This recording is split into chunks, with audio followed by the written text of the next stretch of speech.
कक्षा 12 के सभी विद्यार्थियों, आज मैं आपको केमिस्ट्री का ऐसा प्रश्न पत्र बताऊंगा जो कि आपको नंबरों की बौछार करेगा। 21 फरवरी के दिन वास्तव में नंबर चाहिए, तो ये पेपर आप जरूर सोल्व करके जाइएगा। चलिए तो शुरू करते हैं। पहला है आपका प्रथम कोटि की अभिक्रिया 32 मिनट में 75% पूर्ण होती है, तो 50% पूर्ण होने में कितना समय लगेगा? 16 मिनट। मस्टर्ड तेल अभिक्रिया का मुख्य उत्पाद क्या है? Alkyl isothiocyanate. इनमें से कौन सा अधिक अम्लीय है? CF3COOH। हाइड्रोजन इलेक्ट्रोड के मानक विभव का मान कितना होगा? तो 0 होगा। अंतरण संक्रमण तत्व आ जाएगा तो CE, यहाँ से DDT आ जाएगा। ये हो गया, ठीक है भैया यहाँ पर। इसके बाद में ये यहाँ से, ठीक है, क्वेश्चन नंबर 6 तक हो गया। ट्राइनाइट्रोटॉलुइन एक विस्फोटक पदार्थ है। डी ब्लॉक के तत्व को संक्रमण तत्व भी कहा जाता है। विकृतीकरण के कारण प्राथमिक संरचना प्रभावित नहीं करती। यहाँ से आपको कंप्लीट कर लेना है इतना, और ये आपका क्वेश्चन नंबर 2 रहेगा। चलिए आगे बढ़ते हैं। सही जोड़ी स्थायी चुंबक, स्थायी चुंबक का जाएगा ये पहला। TNB का जाएगा विस्फोटक। दूध शर्करा का जाएगा लैक्टोस। बालों का झड़ना का जाएगा बायोटीन। और CH3NCS का जाएगा मस्टर्ड ऑयल की तरह गंध। हो गया इतना। चलिए इसके बाद में ये हो जाएगा आपका। यहाँ पर अब अगला बढ़ते हैं। एक वाक्य में उत्तर है। मेथिल आइसोसाइनाइड बनाने की क्रिया का नाम बताइए। कार्बिल एमीन क्रिया।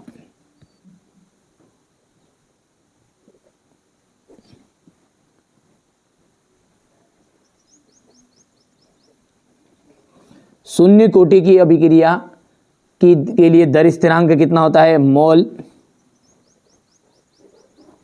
लीटर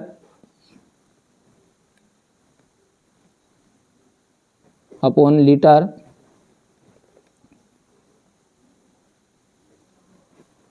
इंटू सेकेंड, ठीक है। और यदि आपने इसको इससे भी लिखोगे तो हिंदी में लिखना चाहो तो मोल लीटर इनवर्स कर दोगे, बटा हट जाएगा तो, और -1 आ जाएगा ना, यहाँ पर -1 आ जाएगा, यहाँ पर -1 आ जाएगा। चलो आगे जाएगा। स्कैंडियम का इलेक्ट्रॉनिक विन्यास कितना होता है? तो स्कैंडियम का इलेक्ट्रॉनिक विन्यास अपन जब बात करेंगे तो यहाँ पर आपको ऐसा लिखना है Er3D1 और 4S2। रक्त का थप्पा बनाने के लिए सहायक प्रोटीन कहलाता है फाइब्रोनोजोन। फाइब्रिनोजोन।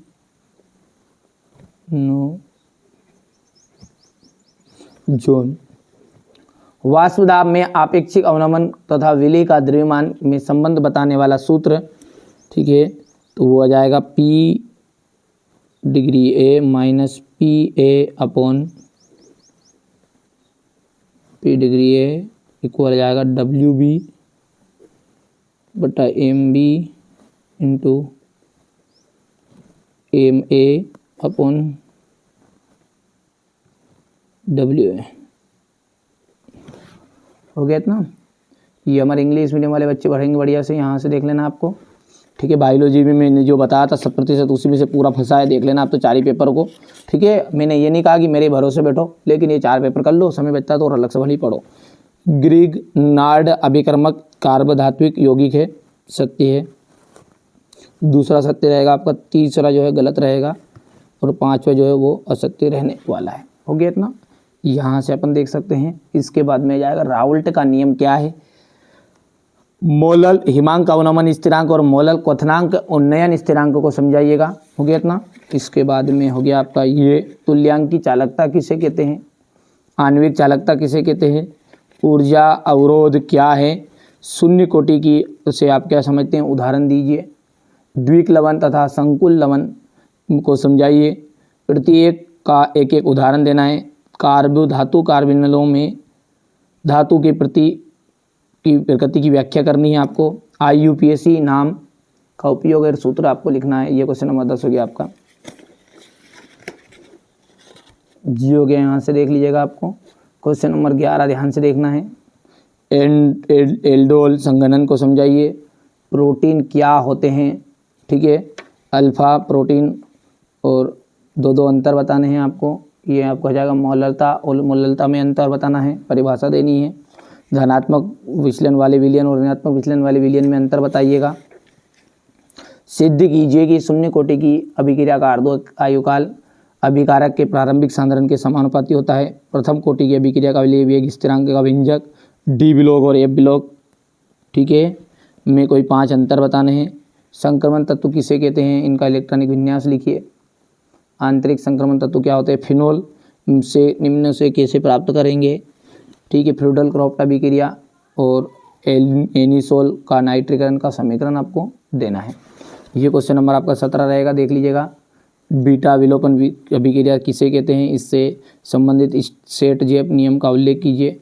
क्लोरोबेंजीन, ठीक है, और क्लोरल का की सांद्र H2SO4 की उपस्थिति में अभिक्रिया समीकरण देना है। ये आपका हो जाएगा स्टीरीकरण। प्रयोगशाला में एसीटोन बनाने की क्रियाविधि बतानी। ये क्वेश्चन नंबर आपका 19 रहेगा, है ना। आप तो बढ़िया से कंप्लीट करिएगा। इसके बाद में अपन बात करें तो ये यहाँ पर डीएनए और आरएनए की महत्वपूर्ण संरचनात्मक क्रियात्मक में अंतर बताना है आपको। रेशेदार और गोलाकार प्रोटीन में अंतर बताइए। रीमेन टीमेन अभिक्रिया और कोल्बे सीमेट अभिक्रिया, कोल्बे अभिक्रिया में अंतर सब